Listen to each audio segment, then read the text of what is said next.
y vi volar por en medio del cielo a otro ángel que tenía el Evangelio eterno para predicarlo a los moradores de la tierra, a toda nación, tribu, lengua y pueblo.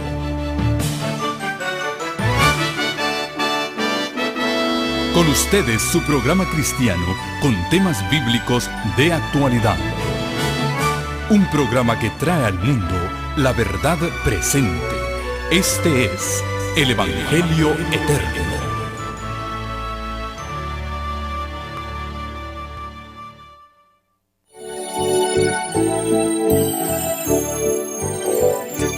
Tiempos difíciles, miedo en el corazón y nuestra libertad terminará.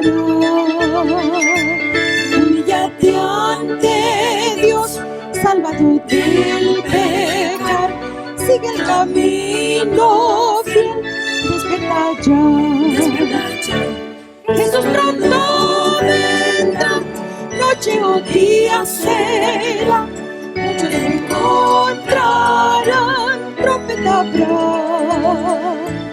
Los muertos vivirán, justos se encontrarán. Gritando nadie muere, al cielo irán. Muchos en su frialdad perderán su hogar. Escrito Dios dejó, abunda el mal. Estas señales son muy cerca del final, que pronto ya vendrá, trompeta habrá. Jesús pronto vendrá, noche o día será. Muchos se encontrarán, trompeta habrá. Los muertos vivirán, justos se encontrarán. Gritando nadie muere, al cielo irán. Problemas ya no habrá, feliz la eternidad. Al encontrarse allá, libre al fin. Levantados serán, dirán al mundo adiós. Al cielo volarán, gloria será. Jesús pronto vendrá, noche o día será. Muchos se encontrarán, trompeta habrá. Los muertos vivirán, justos se encontrarán. Mirando nadie muere, al cielo irán. Cristo ya viene, pronto vendrá.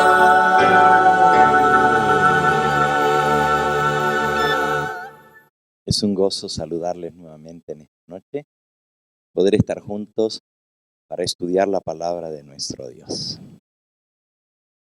Y aunque hemos orado, pedido la dirección del Señor, me voy a encomendar en las manos del Todopoderoso antes de abrir su santo libro. Les invito a que los que puedan me acompañen de rodillas. Nuestro Padre y nuestro Dios, sea tu nombre engrandecido y glorificado en esta hora. Nos hemos dado cita en tu casa para venir a adorarte, para venir a cantarte himnos de alabanza a tu nombre y también para permitir que tú nos hables a través de tu palabra. Me encomiendo en esta hora en tus manos y te pido que me des tus pensamientos, tus palabras, para poder expresar correctamente, trazar la palabra de verdad de acuerdo a tu voluntad.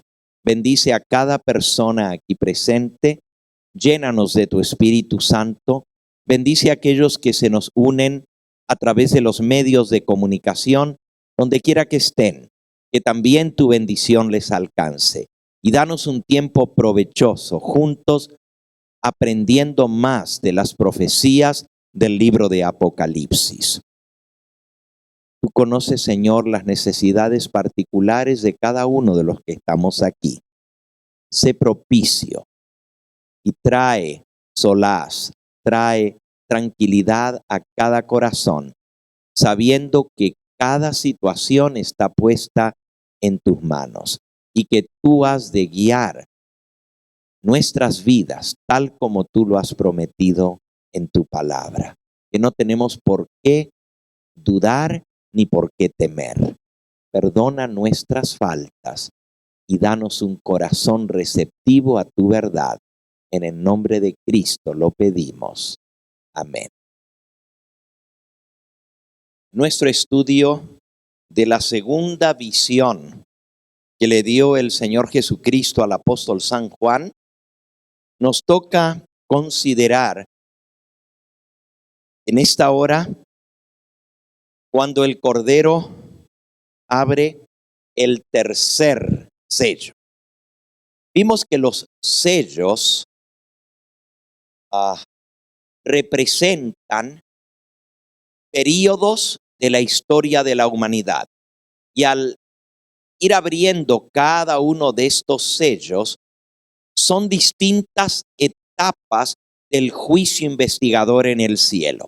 Cuando el Cordero abrió el primer sello, se lleva a juicio, se investiga y se toma decisiones sobre las personas que vivieron en el primer período, la primera dispensación de la historia, desde la creación al diluvio. El caballo blanco, la fe en su pureza original. Los patriarcas estuvieron vivos, vivieron por cientos de años y pudieron mantener la verdad pura en esa generación, aún en medio de la maldad, en medio del pecado que reinaba. Los que adoraban al Dios verdadero no tenían mayor confusión de doctrina. No había, porque la doctrina era pura, pues aquellos que la recibieron directamente de nuestro Señor Jesucristo y de los santos ángeles en el jardín del Edén, pues se mantuvieron vivos por cientos de años enseñando y defendiendo esa doctrina. Así el caballo blanco representa ese período de pureza doctrinal del pueblo de Dios. El segundo sello, cuando Jesús abre el segundo sello, Juan ve un caballo rojo. Y el caballo rojo, el color rojo representa sangre, representa derramamiento de sangre. Y justamente al jinete del caballo rojo se le da una gran espada y se le da autoridad para que se maten los unos a los otros.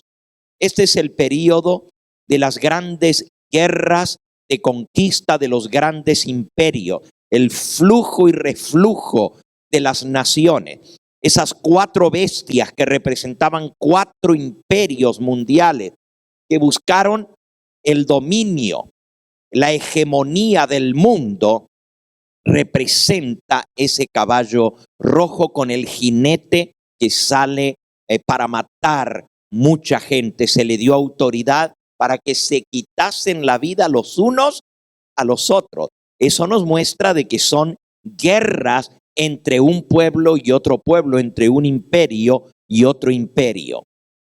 También el rojo representa el pecado y esa generación después del diluvio en adelante, aún el pueblo de Dios se caracterizó por el pecado que reinó en el pueblo escogido de Dios desde sus comienzos. Toda esa época estuvo caracterizada por rebeldía contra Dios. No hubo un periodo que pudiéramos decir que el pueblo de Dios le fue fiel al Señor. Ni siquiera cuando Dios los libertó de Egipto, les dio su santa ley, escucharon su voz desde el jardín, desde el monte Sinaí, proclamando los 10 mandamientos. Pues ni habían pasado 40 días cuando ya habían caído en pecado, en rebeldía, en apostasía, y de allí una apostasía tras otra. El Señor lo resume allí en su palabra en el libro de Deuteronomio, diciendo: 10 veces me habéis despertado a ira, 10 veces os habéis levantado contra mí, porque los 40 años de peregrinación fue una rebeldía tras otra, una apostasía tras otra. Aún llegando a la frontera de Canaán, una gran apostasía. Luego que ya entraron en Canaán, en lugar de obedecer lo que Dios les había dicho, que no se mezclaran con las naciones, cayeron en el pecado de la idolatría. El periodo de los reyes de Israel no fue mejor, al contrario, todos los reyes, comenzando aún desde los reyes, el primer rey de Israel cayó en la apostasía y él mismo tuvo que ser desechado por Dios. El segundo rey, David, derramamiento de sangre, justamente el caballo rojo que representa al pueblo de Dios, pues hubo el mismo rey David. Dios le dijo, no me vas a poder construir el templo, porque tus manos están manchadas de sangre. Muchas guerras de conquista. Y el mismo rey David cayó en el pecado vez tras vez, teniendo más de una esposa. Salomón, su hijo, no fue mejor. Casi 1000 mujeres y concubinas. El pecado reinó. Por eso el rojo es símbolo de pecado también. Y estamos hablando de los líderes máximos del pueblo de Dios, que debieran haber dado el ejemplo al pueblo de Dios. Imagínense cómo estaría el pueblo si sus dirigentes eran pecadores abiertos. El pecado reinó en toda esa generación, tanto así que terminaron en el cautiverio. No hubo remedio para ellos. Dios dijo, no, traté de sanar a Israel, pero no quiso ser sanado. Las 10 tribus del norte fueron enviadas al cautiverio, nunca más regresaron, se perdieron. Y las 2 tribus del sur que formaban el reino de Judá duraron un poquito más porque hubo algunos reyes buenos, como el buen rey Josías y el rey Ezequías, el rey Joás. Pero se pueden contar con los dedos de una mano los reyes que trajeron un poquito de reforma, de vuelta al pueblo de Dios, a los caminos de Dios, pero no duró. Y finalmente también fueron enviados al cautiverio. Desobediencia a la ley de Dios, desobediencia abierta al santo sábado, que era la señal entre Dios y su pueblo, y abierta idolatría, tanto que leemos en el profeta Ezequiel, que habla de las abominaciones que estaba haciendo el pueblo de Dios para despertarle a ira y para despertarle a celos en su propio santuario. Habían metido ídolos e imágenes en la misma casa de Jehová. Y finalmente el templo fue totalmente destruido. Fueron llevados al cautiverio. Cualquiera diría que con esa tremenda lección hubieran aprendido, pero no fue así.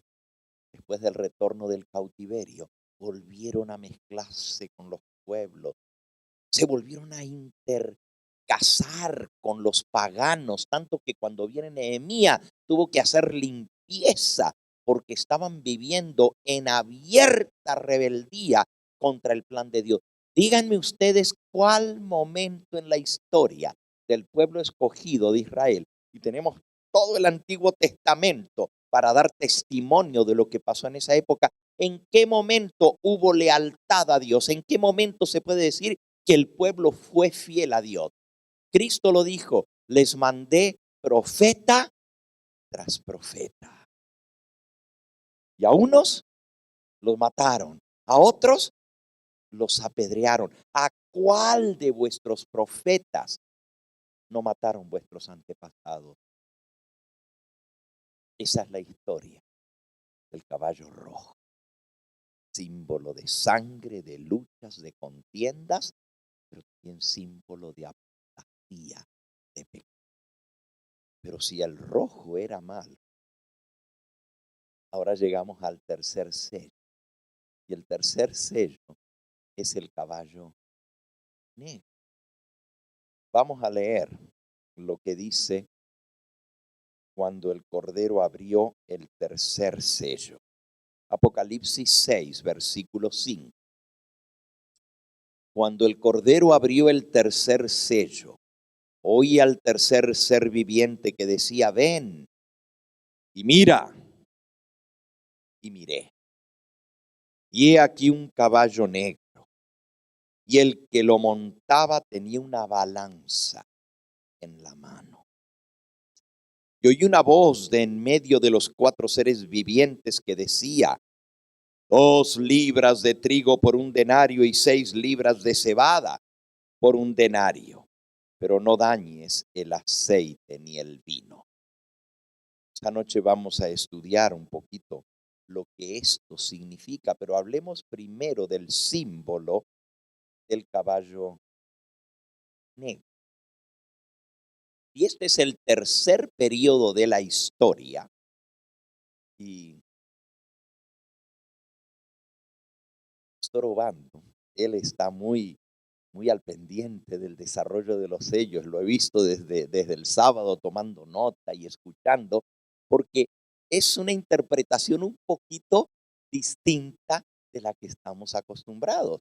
Pero hemos entendido todos de que lo estamos haciendo así, no para decir lo voy a hacer diferente de los demás, sino para ser leales y fieles al espíritu de profecía.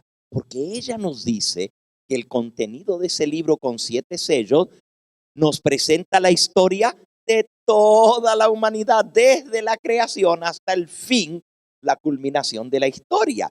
Y si es cuando se abren el libro en el cielo, el juicio, pues obviamente todas las generaciones tienen que ser juzgadas. Pero ahora, Pastor Obando, nos estamos acercando a poder correlacionar los sellos, porque ya con el tercer sello llegamos a la interpretación tradicional y de ahí en adelante ya siguen como los hemos aprendido siempre. En otras palabras, no estamos descartando esa, solamente que estamos estamos extendiendo el periodo de los primeros sellos desde la creación en adelante para poder incluir y para ser leales a lo que Dios nos reveló a través de su mensajera sobre el contenido del libro. Así es, así es. Y si ustedes vieron, pues toda la comprobación la dimos con la palabra de Dios. Los periodos coinciden exactamente. Ahora, aquí es donde tenemos que entender un poquito lo que pasó en el primer siglo de la era cristiana. Porque si el primer sello va desde la creación al diluvio y el segundo sello va desde el diluvio hasta Cristo, hasta el sacrificio de Cristo, y termina con el juicio de este mundo, con el príncipe de este mundo echado fuera. Y ahí comienza una nueva etapa, porque ahora la gente va a ser juzgada por el sacrificio de Cristo. Cambia la base del juicio. ¿Me explico? Antes había que creer en la palabra de Dios y en la promesa de un redentor. Pero desde que Cristo murió, ahora el evangelio es: el Cordero de Dios ha venido a este mundo y las personas van a ser juzgadas de acuerdo a su fe en Cristo como Salvador y como Mesías. Ha cambiado la base del juicio en esa nueva generación. Por eso, si ustedes recuerdan, el contenido del libro no era solamente la historia. Les voy a volver a recordar, porque eso es importante que lo entendamos. En la cita que nos ha servido como base para interpretar esto, que es la cita de Manuscritos Inéditos, volumen 20, páginas 197 y 198, en esa cita donde la mensajera del Señor, por revelación de Dios, nos da el contenido de el libro, ella nos dice qué más contiene. No solamente es la historia de la humanidad, dice: Allí, en la mano del que estaba sentado en el trono, está el libro con 7 sellos, el rollo de la historia de toda la humanidad. Contiene las providencias de Dios, la historia profética de las naciones. Interesante, ¿verdad? Lo que ella dice. Porque la historia profética de las naciones está en el libro de Daniel, las 4 grandes bestias. Pero si nosotros comenzamos los sellos en el primer siglo de la era cristiana, ya pasó la historia profética de las naciones. Pero aquí ella dice que contiene la historia profética de las naciones y también de la iglesia. Así que está el Antiguo Testamento y también está la historia de la iglesia, el Nuevo Testamento. Sigue diciendo, este rollo contenía las proclamaciones divinas. Este rollo contenía las proclamaciones divinas, la autoridad de Dios, sus mandamientos, sus leyes, el consejo completo del Eterno en todas las edades de la historia. O sea, lo que Dios reveló en cada momento de la historia.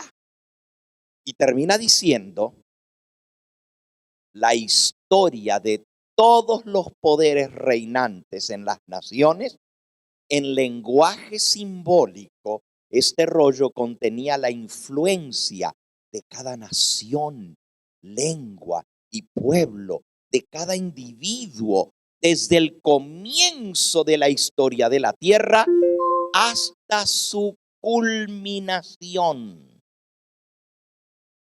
El destino de cada individuo y de cada nación estaba contenido en este libro.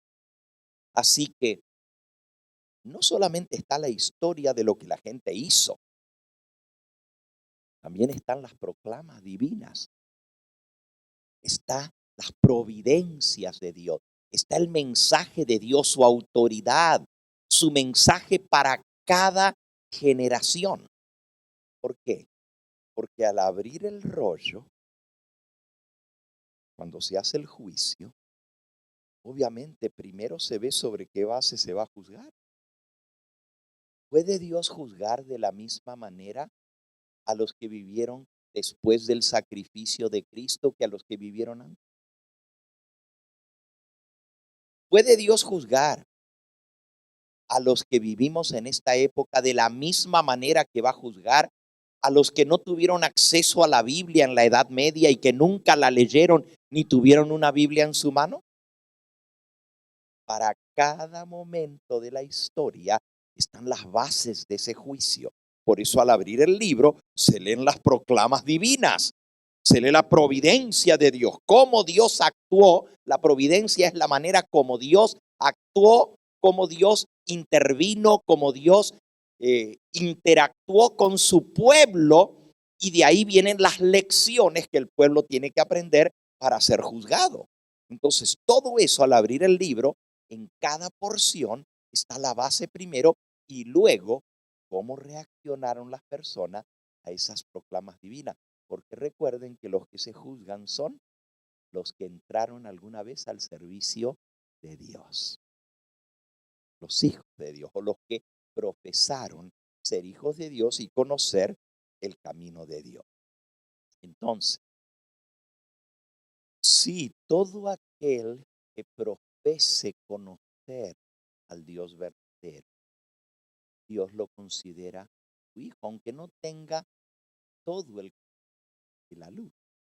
Pero todos ellos que profesan e invocan el nombre de Dios, Dios los considera sus hijos. Así es. Entonces, volviendo al tema del caballo negro, tenemos que entender este periodo. Repito, si el primer periodo es de la creación al diluvio y el segundo es del diluvio a la venida de Cristo, el tercero me va a llevar desde la muerte de Cristo hasta algún punto en el futuro. Y ya les voy a decir cuál es ese punto en el futuro. Ese punto en el futuro va a ser el juicio de Dios sobre la nación romana, sobre la última de esas 4 bestias. El juicio sobre Roma, la caída de la iglesia cristiana para transformarse en la prostituta y en la ramera. Esto lo vamos a ver más claro mañana por la noche, a ver el cuarto sello, que es el caballo amarillo. Pero solo a manera de referencia les digo, el tercer sello es el periodo que va desde Cristo hasta que se impone el papado en el mundo. O sea, hasta el año 538. Y ya les voy a explicar por qué pongo esa fecha, porque hay una profecía que lo señala. Y de ahí en adelante ya los sellos siguen paralelos a lo que nosotros conocemos. Y abarca el periodo de lo que en la interpretación tradicional sería primero, segundo y tercer sello. Ahora, este tercer sello es el mismo periodo, pero nos lleva hasta el comienzo del cuarto sello, que sería el año 538, según la interpretación tradicional. Ahora, ¿por qué el caballo negro? Fíjense, en la interpretación tradicional, el caballo blanco se comienza con la era cristiana, los primeros 100 años de la iglesia. El segundo sello va del año 100 al año 303. Y el tercer sello va del 313 al 538. Es la época del compromiso, cuando el cristianismo se mezcla con el paganismo. Se nos ha enseñado que el primer siglo de la era cristiana, la iglesia estaba pura. No había doctrina falsa, porque los apóstoles estaban vivos y defendieron la verdad. Pero eso duró muy poquito tiempo. Vean, el periodo de Cristo, cuando Él estuvo en esta tierra, fueron 3 años y medio que Él enseñó. Obviamente Él enseñó la verdad, pero ¿cuántos la entendieron? Ni sus propios apóstoles la entendieron en su totalidad. Todavía después de su resurrección, le estaban preguntando, ¿vas a restaurar el reino a Israel en estos días? Se necesitó que viniera el Espíritu Santo para que comprendieran la verdad. Y ellos salieron a proclamar el Evangelio. Y sí, fue un Evangelio puro. Pero vean lo que sucedió. Recuerden que el negro representa corrupción. El negro representa apostasía. Así como el rojo representa pecado, el negro representa apostasía, tinieblas espirituales. Eso es lo que representa el color negro, tinieblas espirituales. Entonces, revisemos el registro del primer siglo de la era cristiana y nos vamos a dar cuenta que no fue tan pura la historia de la iglesia en ese primer siglo. Si vamos a la epístola del apóstol Pablo a los Gálatas, él les escribe esta carta a las iglesias que están en Galacia. Galacia es una provincia del Imperio Romano. No hay ninguna iglesia que se llama Gálata. Gálatas son los habitantes de una provincia romana que se llamaba Galacia.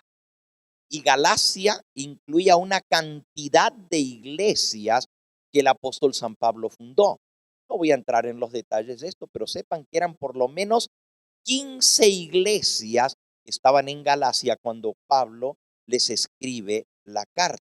Y en el capítulo 1 del libro a los Gálatas, es una de las cartas tempranas de Pablo, temprana. Se cree que se escribe la carta a los Gálatas alrededor del año 46 después de Cristo. Cristo murió en el año 31 y estamos hablando de tan solo 15 años más tarde. 15 años más tarde de que se funda, por así decirlo, la nueva dispensación después de Cristo, desde el derramamiento del Espíritu Santo. Miren lo que Pablo les escribe a las iglesias cristianas en Galacia. Dice Pablo apóstol, versículo 1 del capítulo 1, no de hombres ni por hombres, sino por Jesucristo y por Dios el Padre que lo resucitó de los muertos. Y todos los hermanos que están conmigo a las iglesias plural de Galacia.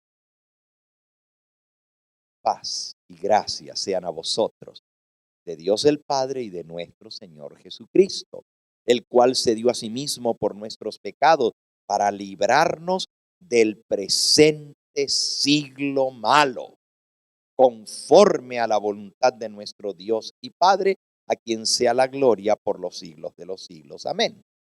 Fíjense, Cristo se dio a sí mismo para librarnos del presente siglo malo. ¿Cómo caracteriza el apóstol San Pablo al primer siglo de la era cristiana? El presente siglo malo. No era un siglo bueno, era un siglo malo. Ahora, obviamente, el que conoce a Cristo, pues conoce lo bueno.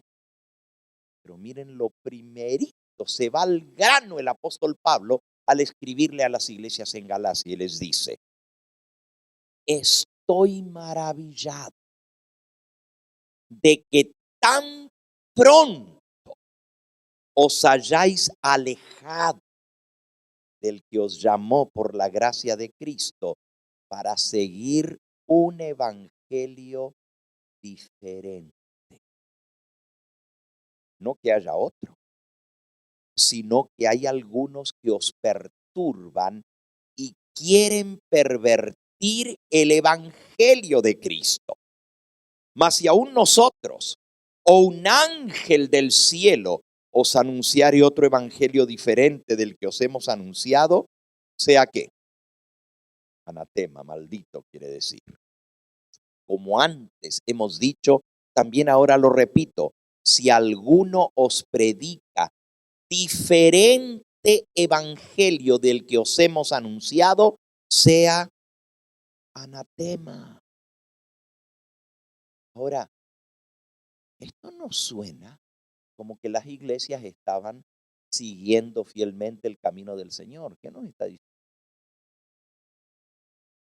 Estoy maravillado de que tan pronto os hayáis alejado del que os llamó por la gracia de Cristo para seguir un evangelio diferente. Ya el evangelio se había pervertido tan temprano en la historia de la iglesia. Obviamente Pablo está escribiendo defendiendo el verdadero evangelio. Y gracias a Dios que todavía estaban los apóstoles para defender el evangelio. Pero la mayoría de la gente estaba siguiendo un evangelio diferente. Ahora, Pablo ya se los había dicho. Esto iba a suceder. Lo había profetizado. Si van a la epístola anterior, una hoja antes, esto es, 2 de Corintios, capítulo 11, y ahora les escribe a las iglesias que están en Europa. Gálatas es a las iglesias que están en Asia, pero ahora les escribe a los que están en Europa, al norte, en Grecia, en Corinto, y les dice, Segunda de Corintios 11, versículo 1 en adelante, dice, ojalá me toleraseis un poco de locura.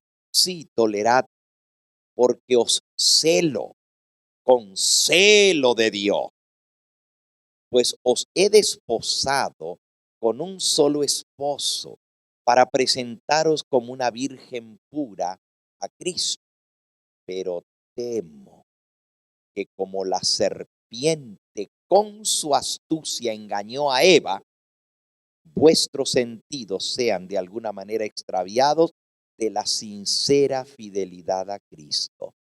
Porque si viene alguno predicando a otro Jesús que el que os hemos predicado, o si recibís otro espíritu que el que habéis recibido, u otro evangelio que el que habéis aceptado, bien que lo toleráis. Me temo ustedes que si vienen enseñándole un evangelio diferente, lo van a aceptar. Y si vienen enseñándoles un Jesús diferente, lo van a creer. Me temo. Pero no tuvo mucho que esperar. Al contrario, ya en la próxima página, es la carta a los Gálatas, les dice, estoy asombrado que tan pronto os hayáis alejado del verdadero evangelio para seguir un evangelio diferente. El miedo que él tenía se hizo realidad. Ahora, si esto fuera lo único, miren lo que les voy a decir. No hay un solo libro del Nuevo Testamento. Quizás diría yo, la única excepción sería Filemón, porque Filemón es un libro cortito y es una carta personal del apóstol Pablo a Filemón. Pero todas las demás cartas de Pablo, de Pedro, de Juan, de Santiago, de Judas, los 4 evangelios, Hechos de los Apóstoles y todas las 14 cartas de Pablo, digamos 13, exceptuando esa carta chiquitita de Filemón, todos. Hay 28 libros del Nuevo Testamento y hay, 27 libros del Nuevo Testamento y 26 nos hablan del problema en la iglesia, de la apostasía y de cómo se han infiltrado. Cristo lo profetizó. Dijo, guardaos de los falsos profetas, que vienen a vosotros vestidos de ovejas, pero por dentro son lobos rapaces. Mateo capítulo 7. En los 4 evangelios, el apóstol Juan dice, en el 4 evangelio, vendrán los que se levantan entre vosotros mismos. Yo tengo.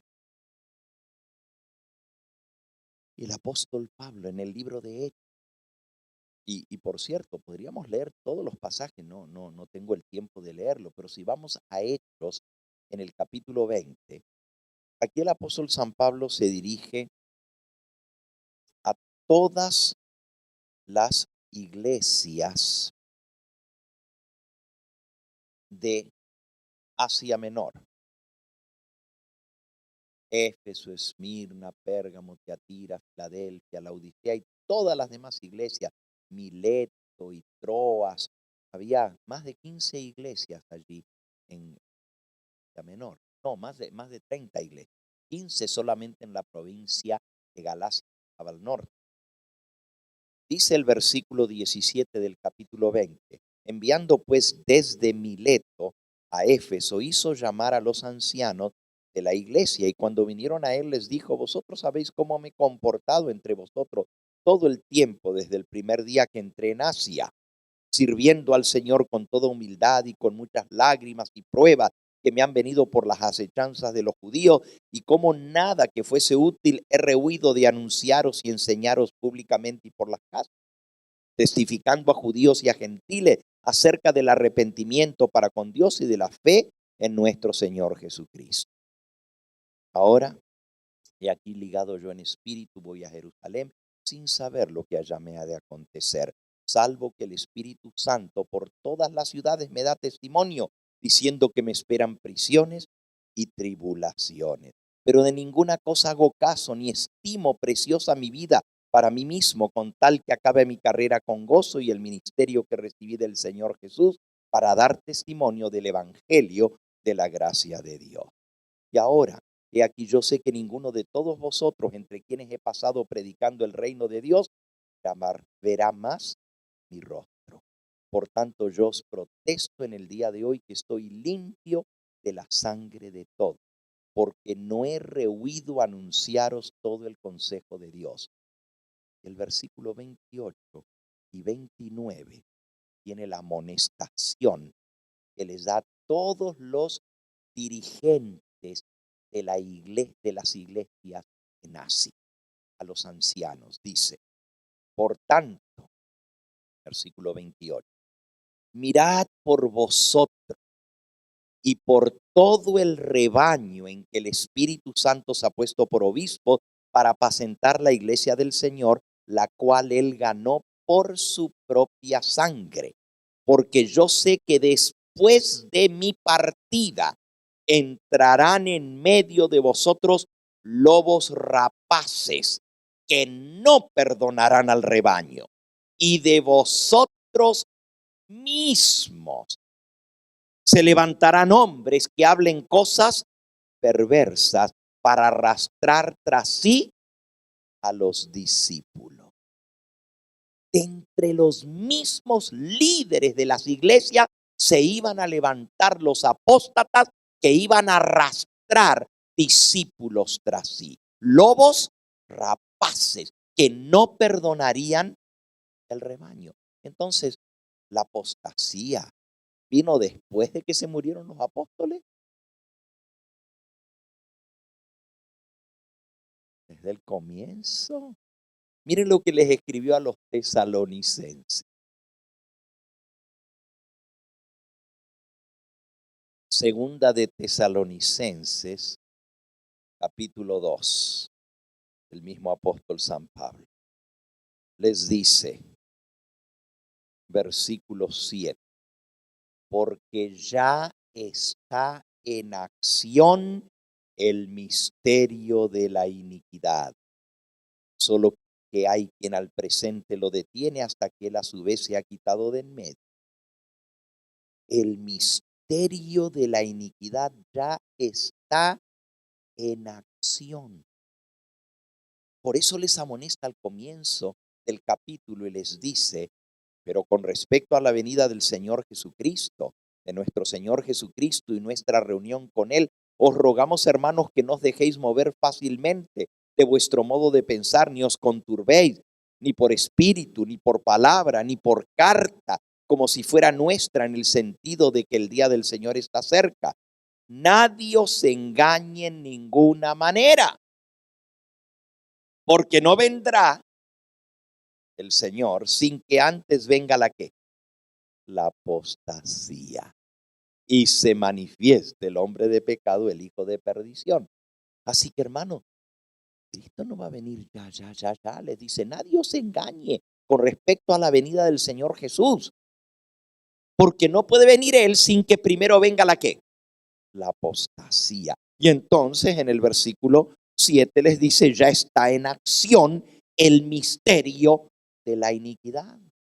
Ya la apostasía ya estaba en acción, pero no había llegado a su manifestación plena, porque la manifestación plena se va a dar bajo el cuarto sello, el caballo amarillo, cuando viene el hombre que se hace adorar como si fuera Dios y se sienta en el mismo templo de Dios, haciéndose adorar como si fuera Dios. Eso están los versículos que siguen.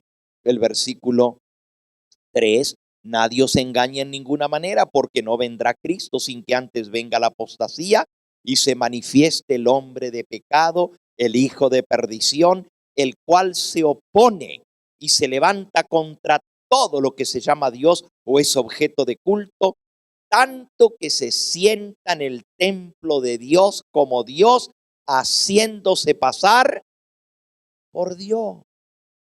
Eso iba a llegar. Y ese es el cuarto sello que vamos a ver mañana.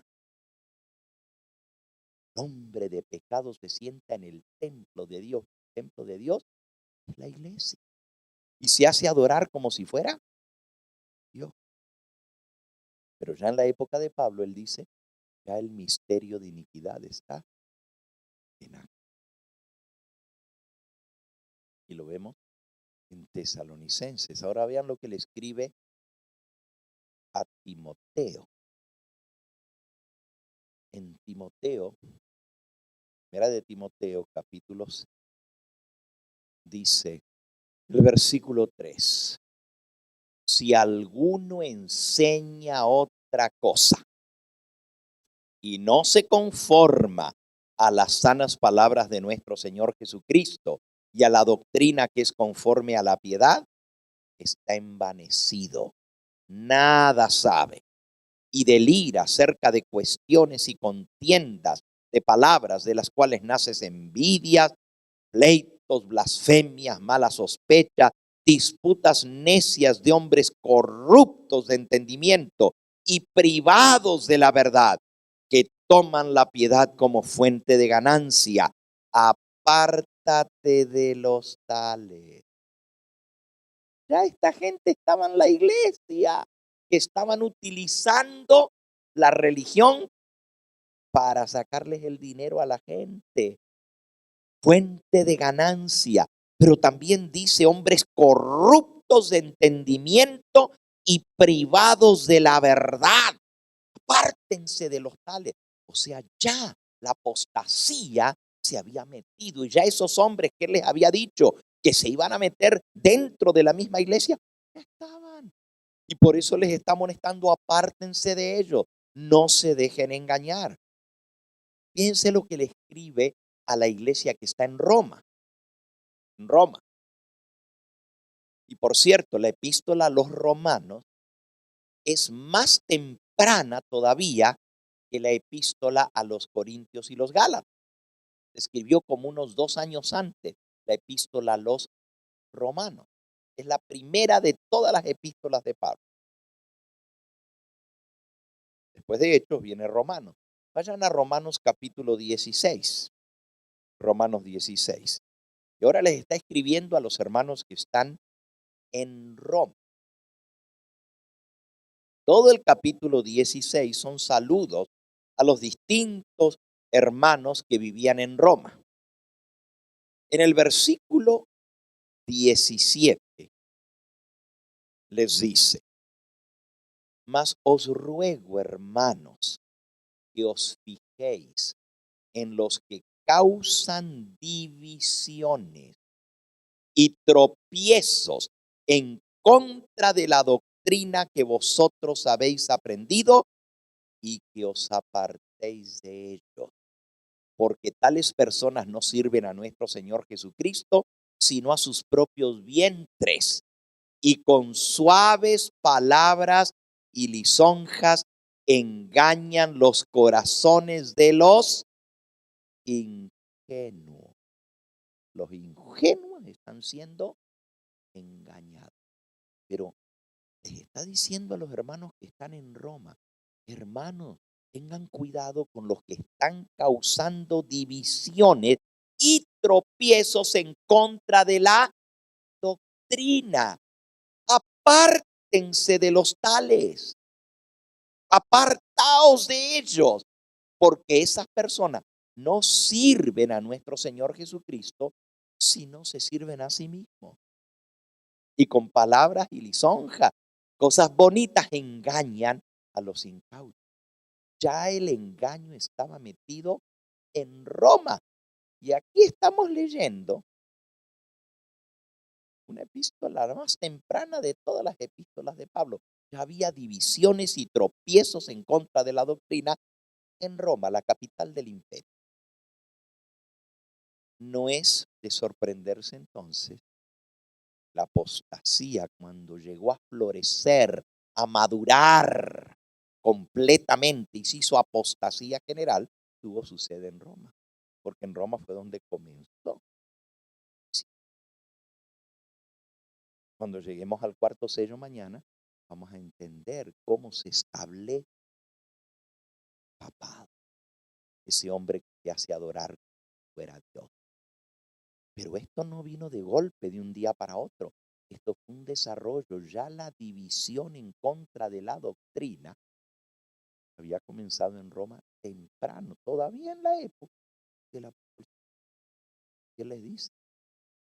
Tengan cuidado con los que andan enseñando una doctrina diferente. Están metiendo tropiezos con la doctrina.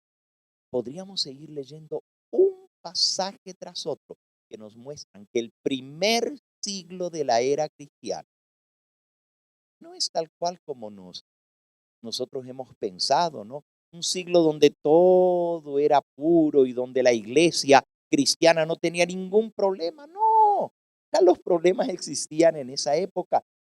Van a seguir poniéndose cada vez más graves hasta que va a llegar a una apostasía tal. Ahora, el caballo negro, usted dice, el caballo negro es niebla, el caballo negro es apostasía. Que no había luz. El evangelio siempre existió desde el jardín del Edén, el evangelio. Pero a lo largo de la historia el hombre se ha corrompido. Pero en los primeros siglos del cristianismo fue muy poco el tiempo que la iglesia cristiana se mantuvo leal a las enseñanzas de Cristo.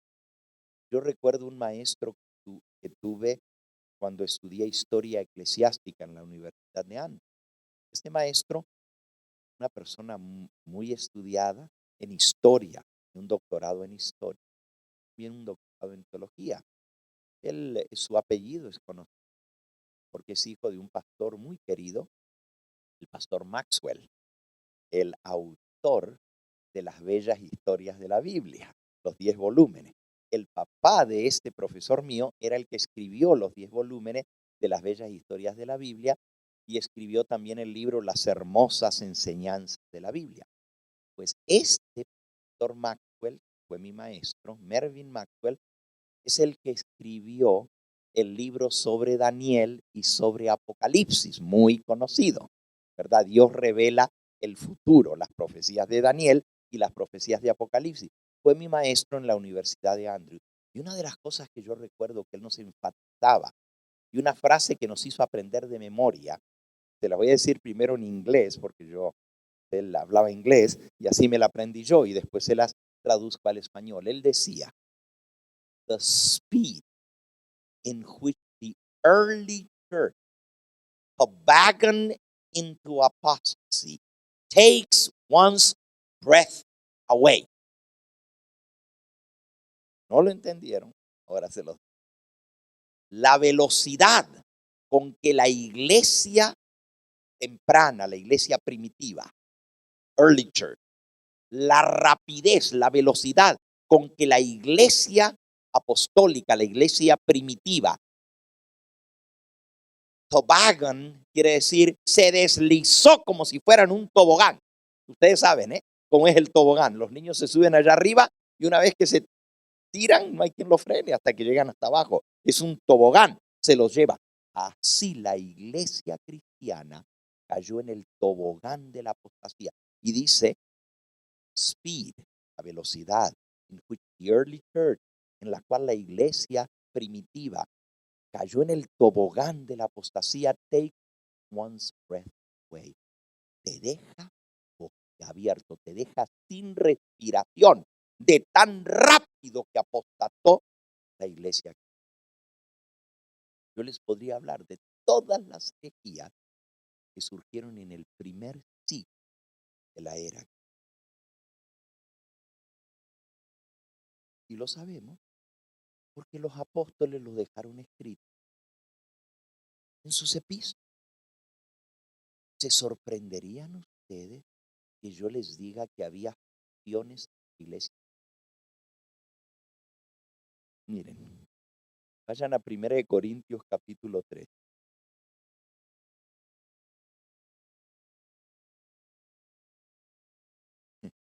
Les escribe Pablo y les dice, De manera que yo, hermanos, no pude hablaros como espirituales, sino como a carnales, como a niños en Cristo. Os di a beber leche y no vianda, porque aún no erais capaces, ni sois capaces todavía, porque aún sois carnales.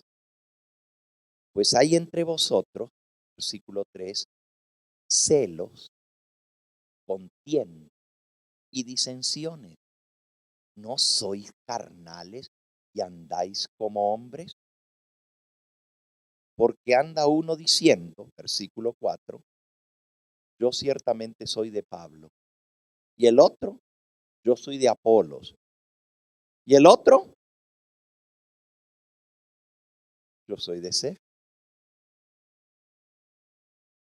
¿No sois carnales? ¿Qué pues es Pablo y qué es Apolo? Servidores por medio de los cuales habéis creído. Esto según lo que a cada uno lo concedió Dios. Había divisiones. Uno decía, yo soy de Apolo, yo soy de Pablo, yo soy de... ¿Está Cristo dividido, les dice Pablo? ¿Está Cristo dividido? Pero la iglesia cristiana estaba dividida en... Había los que eran los judíos y decían que había que circuncidarse y guardar toda la ley. Había los que eran gentiles y decían no. Tanto así que hubo contienda. Y eso en el primer concilio que se celebró en Jerusalén. Tuvieron que resolver la contienda grande que había entre las facciones dentro de la iglesia. ¿Saben? Para el final del primer siglo, la era cristiana, el gnosticismo se había metido de tal manera en la iglesia. El gnosticismo es una doctrina falsa, espiritualista, que viene del paganismo. Es una mezcla. Y el gnosticismo enseñaba que había un Dios bueno y un Dios malo. Y que el Dios malo creó la materia y el Dios bueno el espíritu. Y por lo tanto, todo lo que es material es malo y el cuerpo es malo y el espíritu está encarcelado dentro del cuerpo que es malo, que lo hizo el Dios malo. Filosofía hueca, pura tira y basura. ¿Saben? Era tan grave el problema del gnosticismo.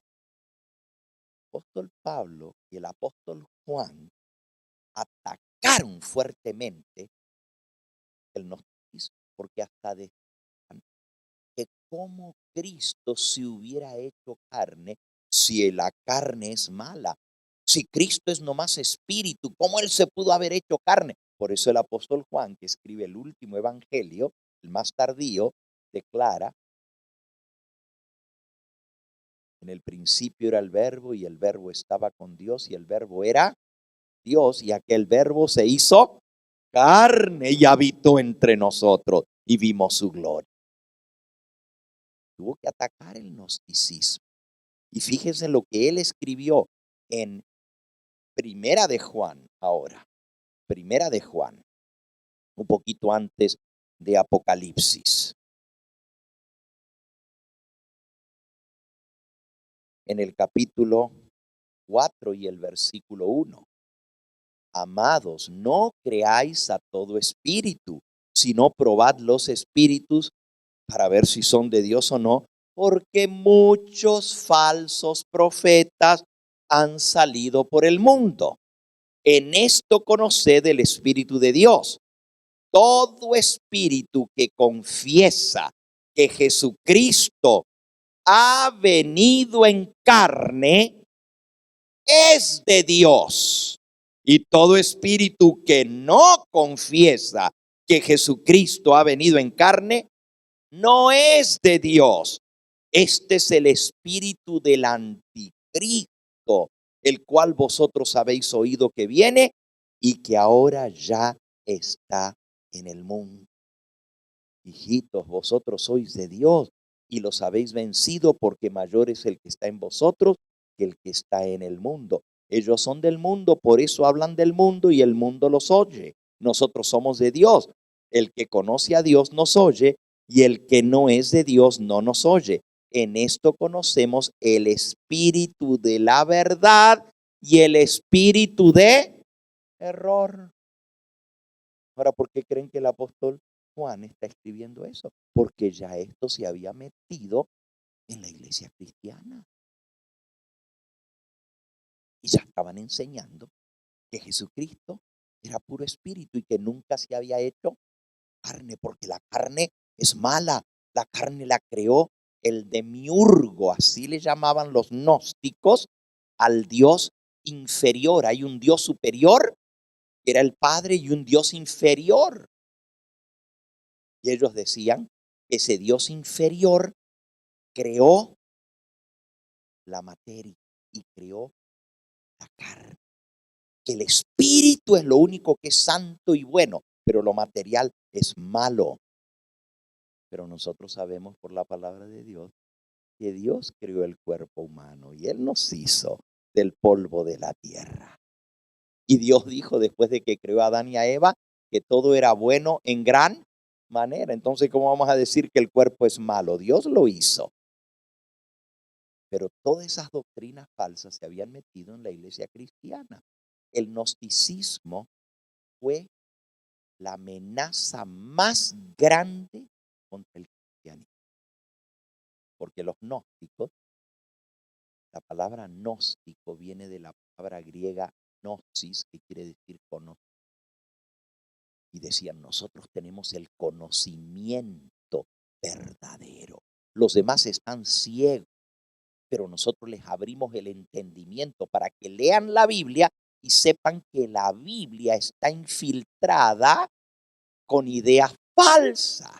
Eso decían los gnósticos, que la Biblia misma estaba infiltrada con ideas falsas y que había que leer la Biblia pero rechazar todo lo que no era del espíritu, todo lo que era de la carne, hermanita.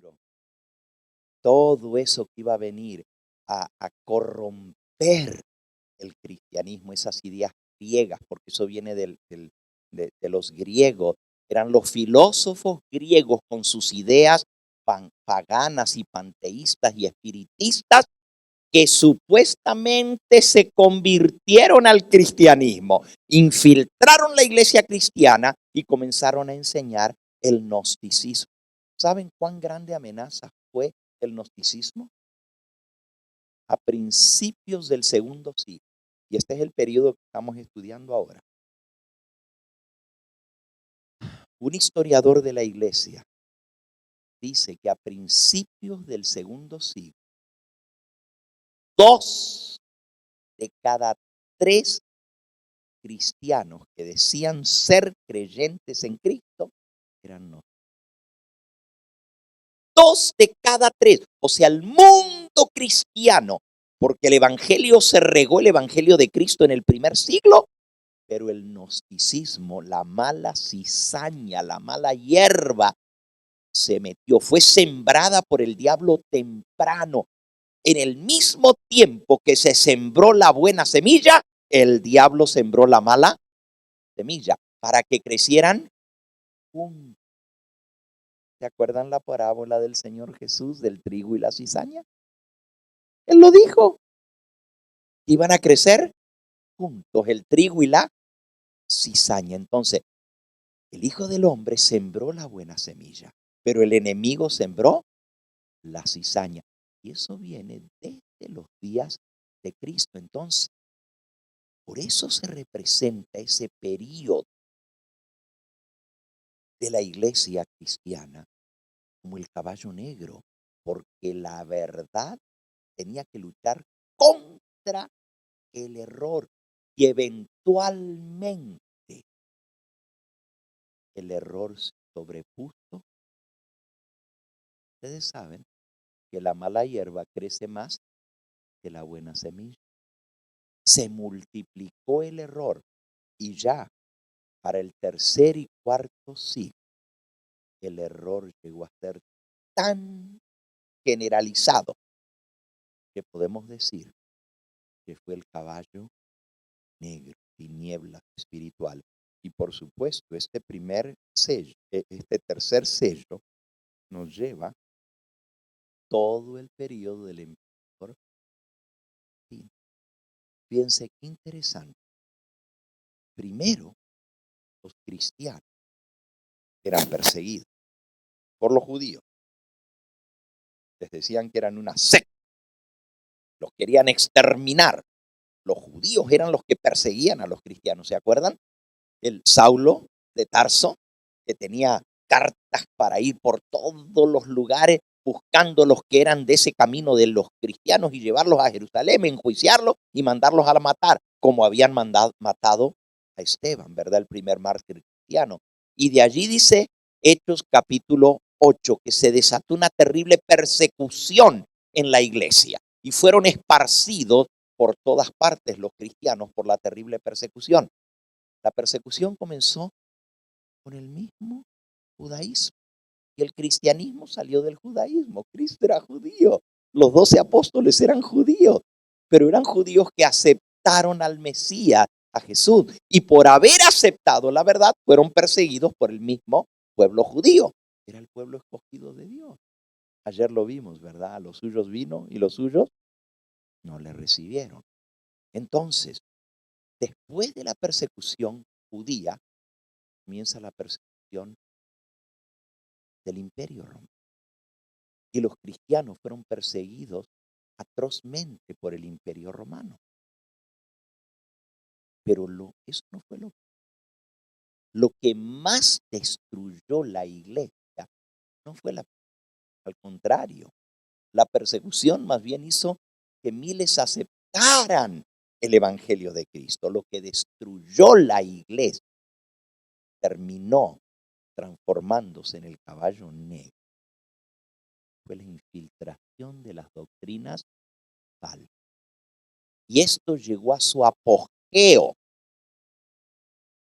en la época del emperador. Miren, todos los emperadores, desde Augusto César, el primer emperador romano, por cierto, fue el mismo emperador que dio la orden de empadronarse y que José y María tuvieron que ir a Belén a empadronarse. Ese fue Augusto César. Después de Augusto César vino Tiberio César, que fue bajo quien murió Cristo cuando él murió. Y de ahí en adelante, todos los emperadores romanos eran paganos. El cristianismo comenzó a regarse, pero el paganismo, que era la religión oficial del Imperio Romano, veía el cristianismo como una amenaza. Están convirtiendo a mucha gente que eran paganos y están dejando los ídolos. Y primero les llamaban a los cristianos ateos. Vean qué cosa, qué paradoja tan grande, ¿verdad? Nosotros hoy en día decimos que los ateos son los que no creen en Dios, y es cierto. Pero los cristianos fueron los primeros que fueron acusados de ser ateos. ¿Saben por qué? Porque no creían en los dioses romanos. No, pues si no creen en Júpiter, y no creen en Saturno, y no creen en Neptuno, y no creen en la diosa Afrodita, la diosa del amor, no creen en los dioses, son ateos, decían. Los acusaban de ser ateos y los perseguían. Pero después de una terrible persecución, el último emperador que persiguió a los cristianos se llamó Diocleciano. Y después de una persecución que duró 10 años y diezmó a la iglesia cristiana, tiene un nuevo emperador. Y este nuevo emperador su mamá.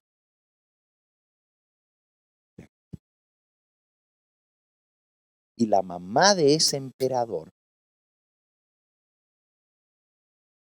se llamaba Magdalena. Y Magdalena le había tratado de enseñar a su hijo los principios del, pero no lo logró. Su hijo llegó a ser emperador y ser emperador tenía que ser emperador romano, si no, no hubiera llegado al poder. Pero tan pronto como subió al poder, él tenía afinidad con el cristianismo por su madre y mandó a parar la persecución. Dijo, no se persigue más a los... Mírense, su madre era cristiana. Y dio la orden de parar la persecución. El decreto que dio este emperador en el segundo año de su reinado. El primer año, él llegó al trono del Imperio Romano en el año 312. Y en el año 313, es más, ni fue un año, porque él llegó al imperio en el mes de octubre. Y ya para febrero del 313, o sea, 4 meses más tarde, dio el edicto de tolerancia religiosa. En el Imperio Romano se toleran todas las religiones. Los cristianos que habían sido tan perseguidos bajo el Imperio Romano, ahora dijeron, gloria a Dios, ya no vamos a ser perseguidos.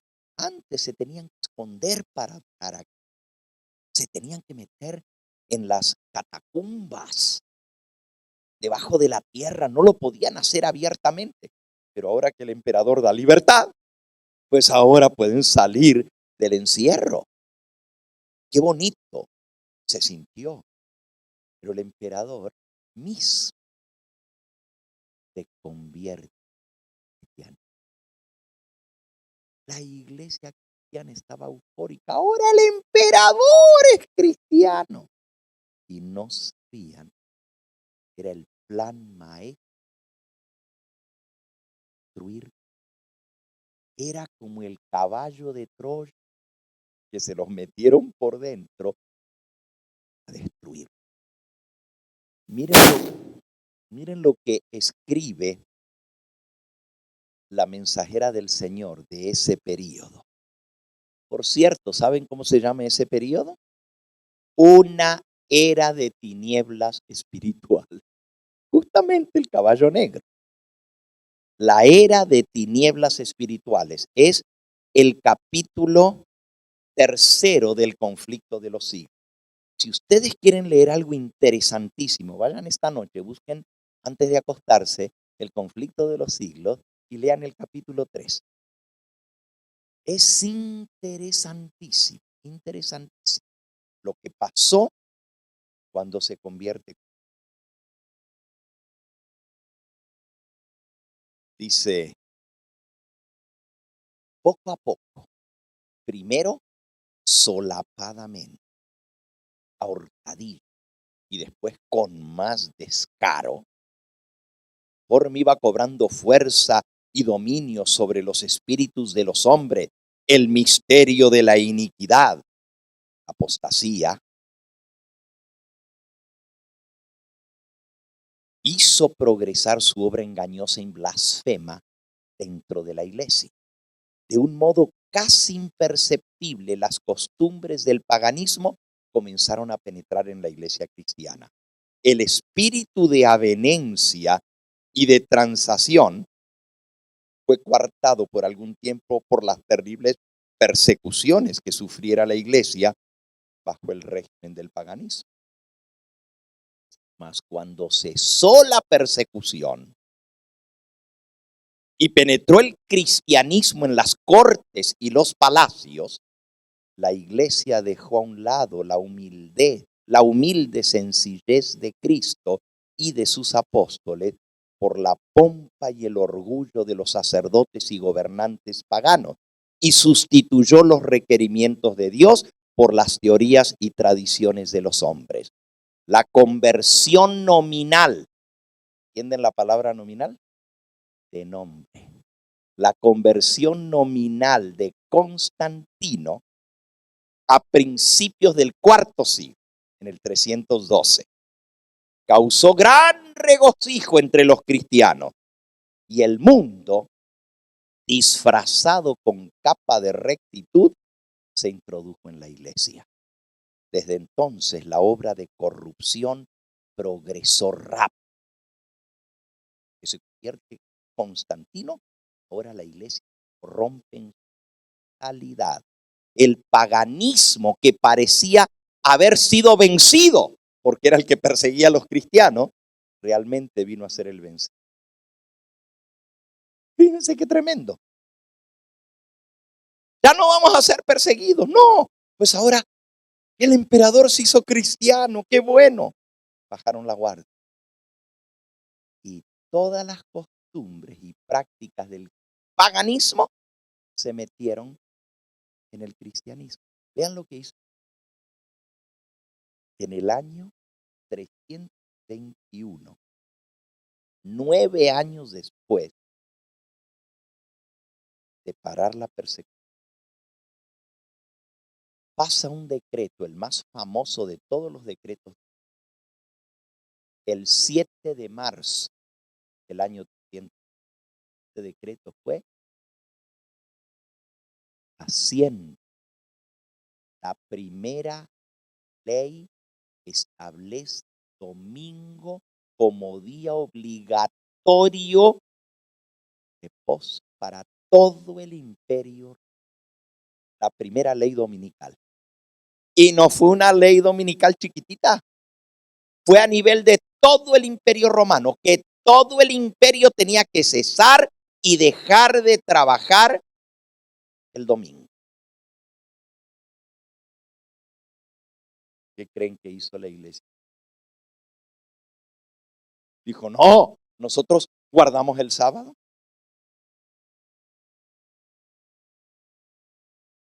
Unos poquitos se mantuvieron, pero la mayoría, los líderes de la iglesia cristiana, como se habían congraciado con Constantino,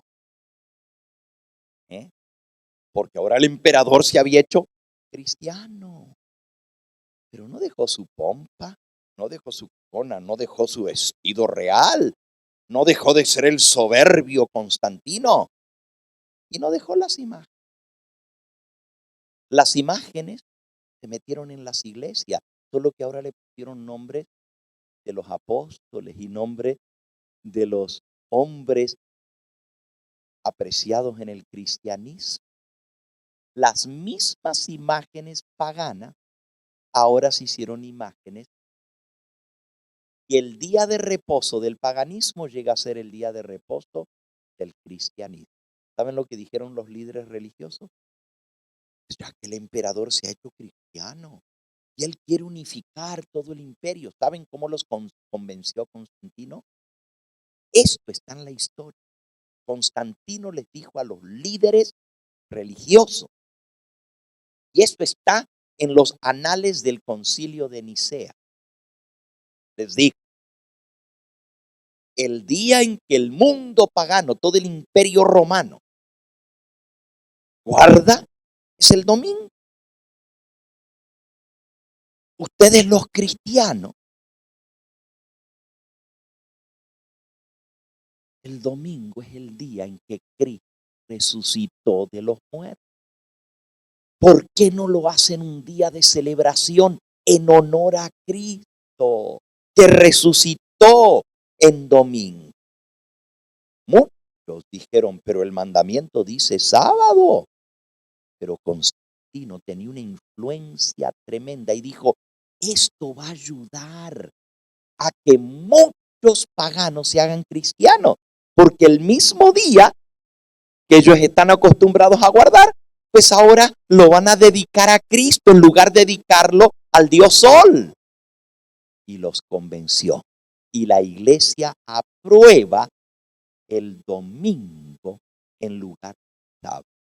Y solo 20 años más tarde, la iglesia cristiana, en el concilio de la Odisea, pasa un decreto que ya dejen de guardar el sábado y que todas las celebraciones se hagan en domingo para la iglesia. Ese es el comienzo oficial del catolicismo. Todo eso en este periodo, tercer siglo. No terminó ni ese siglo. El próximo emperador, Teodosio el Grande, en el año 394, declara el paganismo fuera de ley, ilegal, en todo el Imperio Romano. En menos de un siglo el imperio se hizo cristiano. Todo el Imperio Romano se hace cristiano y el paganismo es declarado outlaw, o sea, ilegal. El cristianismo es declarado la religión oficial del Imperio Romano. Dicto de Teodosio el Grande. El cristianismo, la religión oficial del Imperio Romano en el año 394. ¿Y qué creen que pasó? El mismo siglo, a comienzos del siglo, los cristianos estaban siendo perseguidos por el paganismo. Pero ahora, al final del mismo siglo, la iglesia cristiana, empujada por el Imperio Romano, comienza a perseguir los paganos, porque ahora el paganismo era ilegal y el cristianismo era la religión del imperio y los emperadores eran cristianos.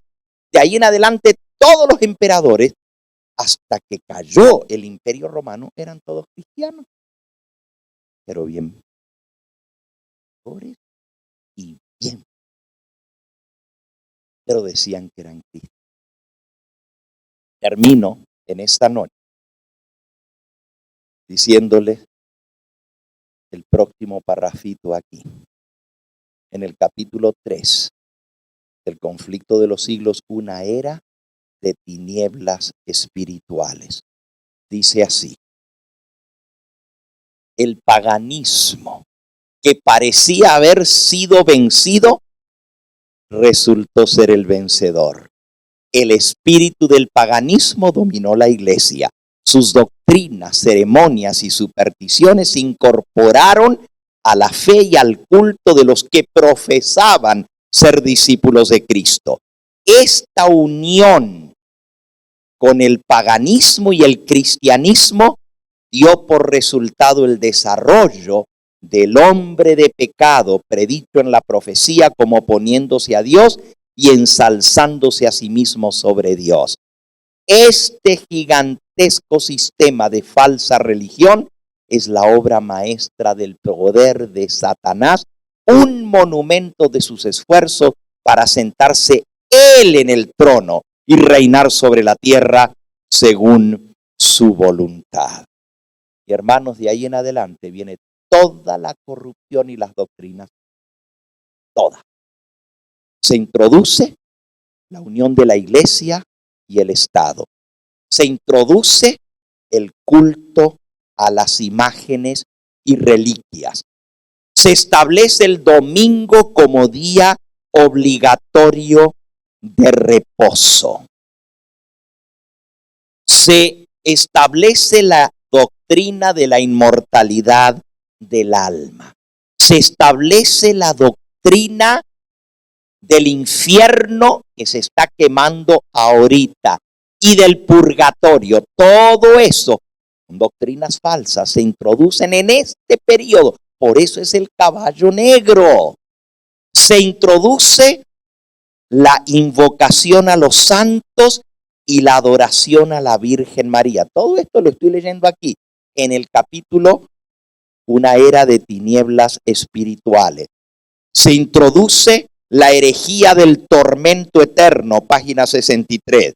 Se introduce la doctrina falsa del purgatorio, la venta del perdón de los pecados a través de las indulgencias, la enseñanza de Cristo de la Santa Cena se cambia por el culto pagano a la hostia. Una galleta en forma redonda como el sol que era adorada por los paganos, ahora se hace para representar el cuerpo de Cristo. Se cambia la verdad del verdadero y único Dios por la falsa doctrina de la Trinidad. Todo esto se mete en esta era así llamada cristiana del Imperio Romano, cuando en realidad lo que hizo fue que se metió el paganismo.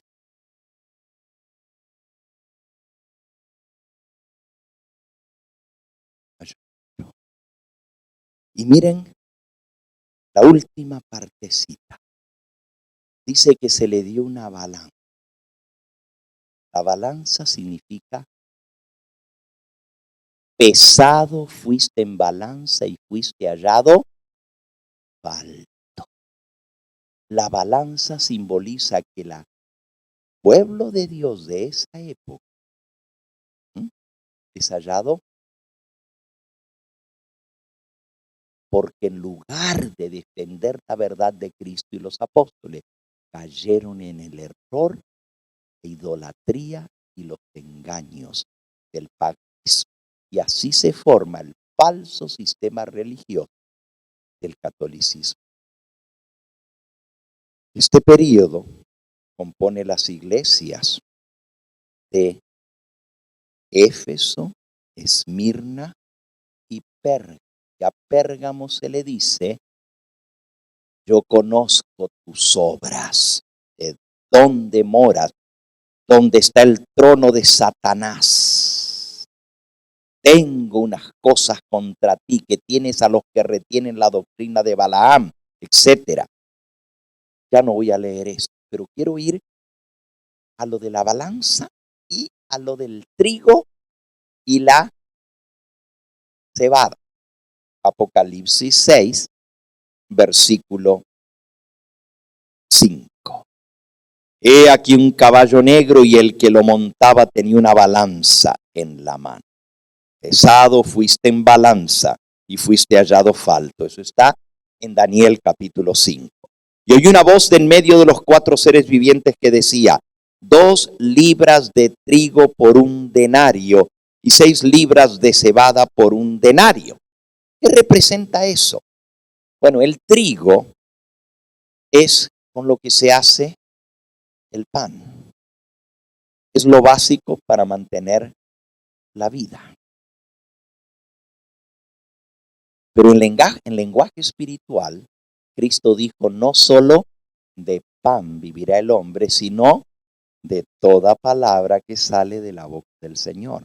Si hablamos de pan físico, fíjense, 2 libras es más o menos 1 kilo, 2 libras. 1 kilo es lo que se considera que es necesario para alimentar a una familia en un día.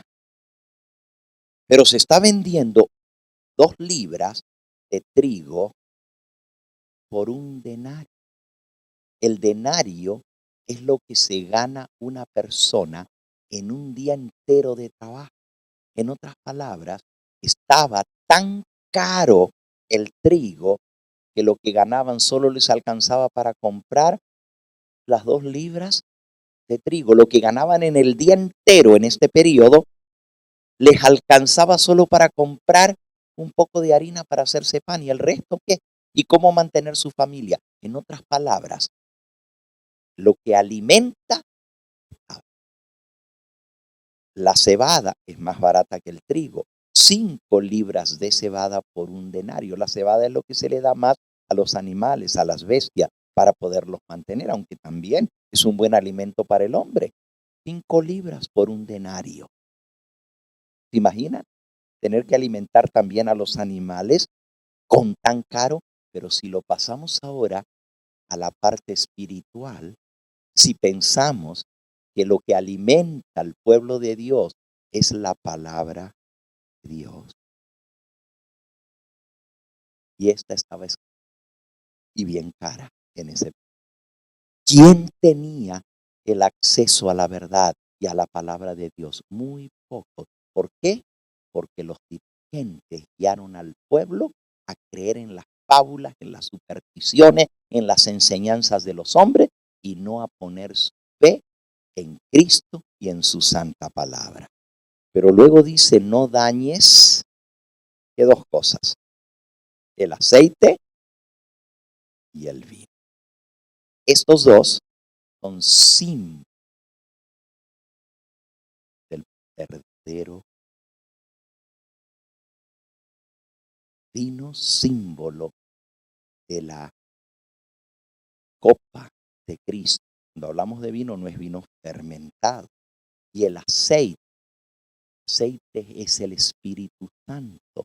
Los que siguen al verdadero Hijo de Dios y a su palabra, esos no podían ser dañados ni aún por toda la apostasía. O sea, aún en medio de ese periodo de tinieblas espirituales, Dios tuvo a sus hijos fieles, que no se contaminaron con toda la podredumbre, la suciedad y el engaño de esa época. Esos fueron los mártires, fueron perseguidos. Bueno, hemos estudiado sobre el tercer sello. Mañana vamos a ver el caballo amarillo. Y les leo lo que dice sobre el caballo amarillo. Cuando abrió el Cordero el cuarto sello, versículo 7. Oí la voz del cuarto ser viviente que decía, ven y mira. Y miré y aquí un caballo amarillo y el que lo montaba tenía por nombre Muerte. Y el Hades le seguía. Y le fue dada potestad sobre la cuarta parte de la tierra para matar con espada, con hambre, con mortandad y con las fieras de la tierra. Mañana vamos a estudiar ese período y las personas que vivieron en ese período y cuál será la base para juzgarlas a ellas. Pobrecitos los que vivieron en el período del tercer sello, tinieblas espirituales, pero sin embargo el aceite y el vino no fue dañado. El verdadero pueblo de Dios no fue confundido.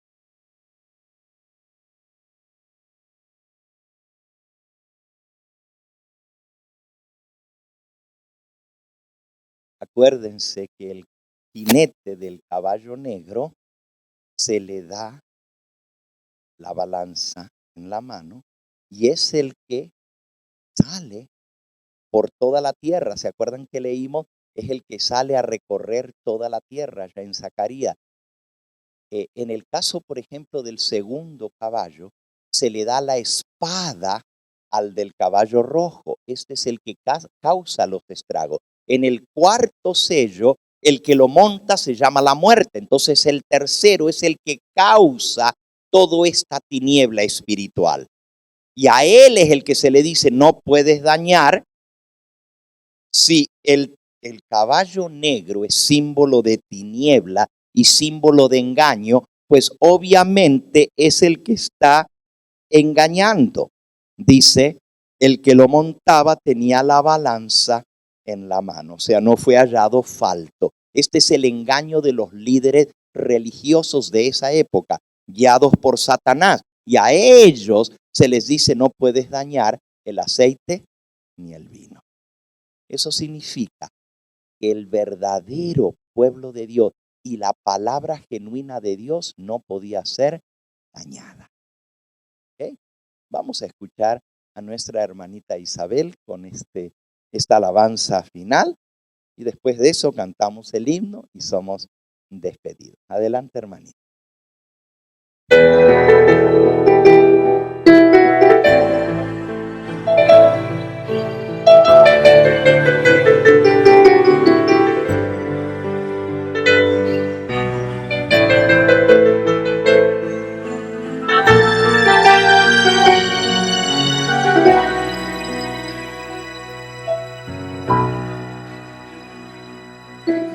Jamás podrá alguien separarnos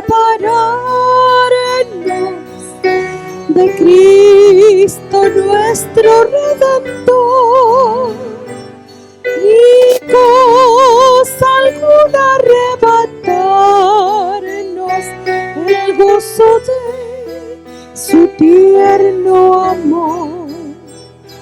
Ni luchas, pruebas o dolores, ni amenaza su aflicción, ni aun este mundo y sus honores, su pompa, gloria y tentación. Con furia loca lo azotaron y así humillaron al Señor, y sin piedad atravesaron las manos de mi Salvador. A esos pies que caminaron para sanar y bendecir, horribles clavos traspasaron la suerte humana al compartir.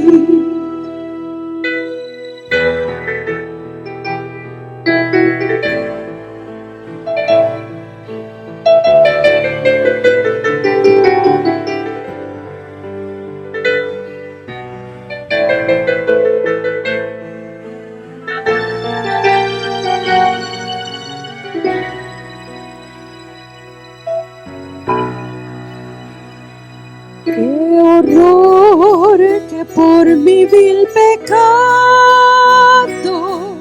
el Salvador así sufrió, que por mis culpas fue azotado y burlas crueles recibió.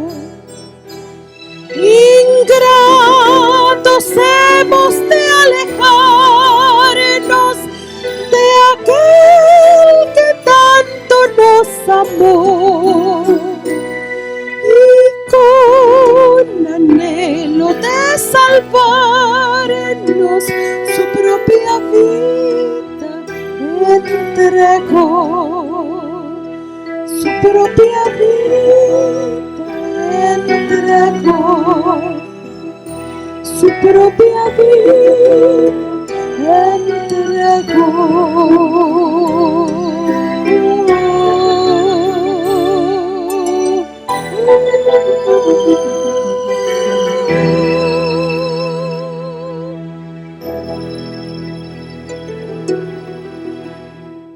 Padre nuestro Dios, te damos gracias por la palabra profética más segura, porque hoy hemos entendido cómo aún las cosas que han sucedido en tu iglesia y en tu pueblo estaban predichas de antemano, estaban escritas en el libro de aquel que está sentado sobre el trono y que se abrió al inicio del juicio. Entendemos, Señor, cómo la historia va desarrollándose y tú has de juzgar a cada persona según la época en que vivió. Aquellos que vivieron en esa era de tinieblas espirituales, que no tuvieron la oportunidad de conocer, porque aun cuando entraron a la iglesia cristiana, esta ya estaba mezclada y corrompida. Tú tendrás misericordia de ellos y los juzgarás de acuerdo a la luz y el conocimiento y la oportunidad que ellos tuvieron. Te pedimos a nosotros que nos mantengas fieles a esa luz y a ese conocimiento que tú nos has dado. Despídenos con tu bendición en esta noche, llévanos con bien a nuestros hogares y tráenos nuevamente el día de mañana para seguir estudiando esta gran profecía de los 7 sellos del Apocalipsis. Te lo pedimos en el nombre que es sobre todo nombre, en el nombre de Cristo Jesús. A Él sea la gloria y la honra por los siglos de los siglos.